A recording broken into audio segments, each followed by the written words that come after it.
கல் என்பது உணவு என்ற ஒரு வாதம் வைக்கப்படுகிறது. கல் அருந்துவதால் உடலுக்கு எந்த தீங்கும் இல்லை என்ற பரப்புரையும் மேற்கொள்ளப்படுகிறது. கல் என்ற சொல்லுக்கே போதை என்றுதான் பொருள்.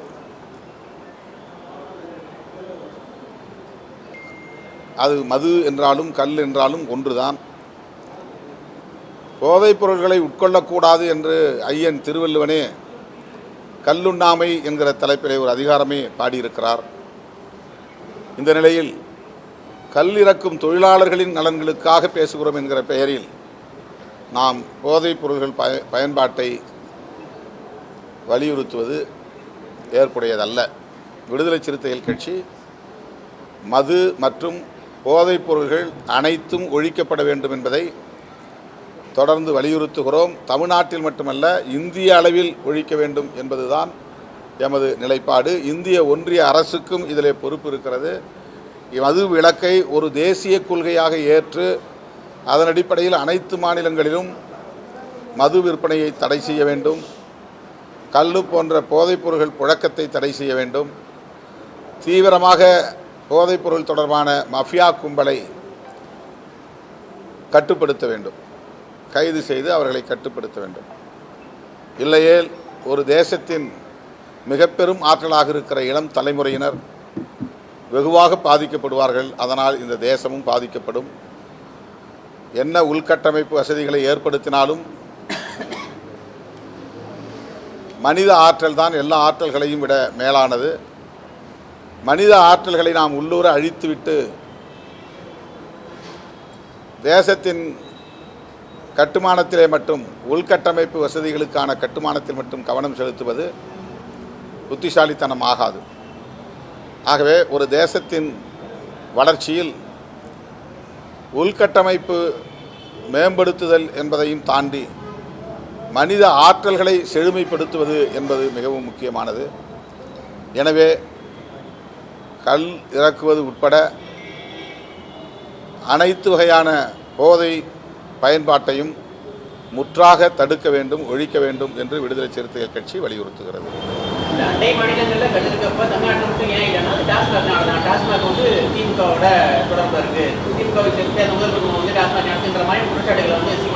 அதாவது திமுக எதிர்ப்பா மட்டும்தான் பார்க்குறாங்களே தவிர மக்கள் நலன்கிற அடிப்படையில் பார்க்கல. திமுகவை எதிர்க்கிறதுக்கு என்னென்ன வாய்ப்புகள்லாம் இருக்குமோ அந்த வாய்ப்புகளை எல்லாம் தங்களுக்கான அரசியல் உத்திகளாக கையாளுகிறார்கள். திமுக எதிர்ப்பு என்பது அவர்களுக்கான கட்சி செயல் திட்டமாக இருப்பதிலே யாருக்கும் மாற்று கருத்தில் அது இருந்துவிட்டு போகட்டும். ஆனால் கல் உண்பது உடலுக்கு நல்லதா, உடல் நலத்திற்கு நல்லதா என்பதை பொதுப்படையாக சிந்திக்க வேண்டும். கல்லிறக்கும் தொழிலாளர்கள் இருக்கிறார்கள் தமிழகத்திலே என்றால் அவர்களுக்கு மாற்று தொழிலுக்கு வழிகாட்ட வேண்டும். அவர்கள் கல்லிறக்கும் தொழிலாளர்கள் என்பதனால் அதே தொழிலை மீண்டும் அவர்கள் செய்ய வேண்டும் என்று அதற்கான வசதிகளை ஏற்பாடு செய்வது ஏற்புடையதல்ல.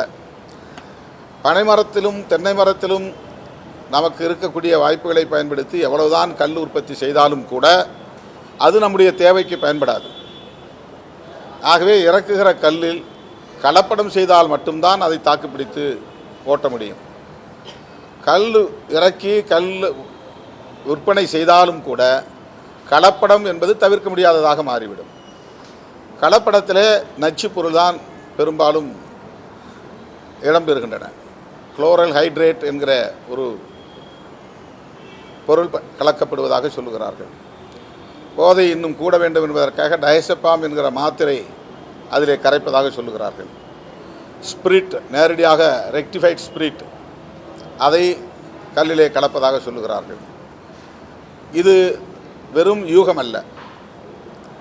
நடைமுறை சாத்தியங்களை நாம் ஆய்வு செய்து பார்த்தால் இன்றைக்கு நமக்கு இருக்கிற அனைத்து மரங்களிலும் 24 மணி நேரமும் 365 நாளும் கல் மட்டுமே இறக்கினால் கூட நம்முடைய தேவைக்கு போதாது.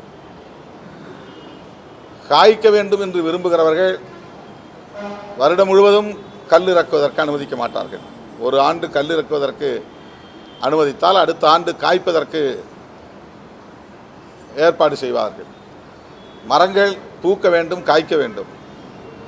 பூப்பதற்கு முன்பே அந்த கொடியை அறுத்துவிட்டால் அந்த மரங்கள் பிறகு பயனற்று போகும். ஆகவே கல், தென்னை போன்ற மரங்களை விவசாயம் செய்யக்கூடியவர்கள் ஒவ்வொரு ஆண்டும் கல் இறக்குவதற்கு அனுமதிக்க மாட்டார்கள் என்பதுதான் யதார்த்தமான உண்மை.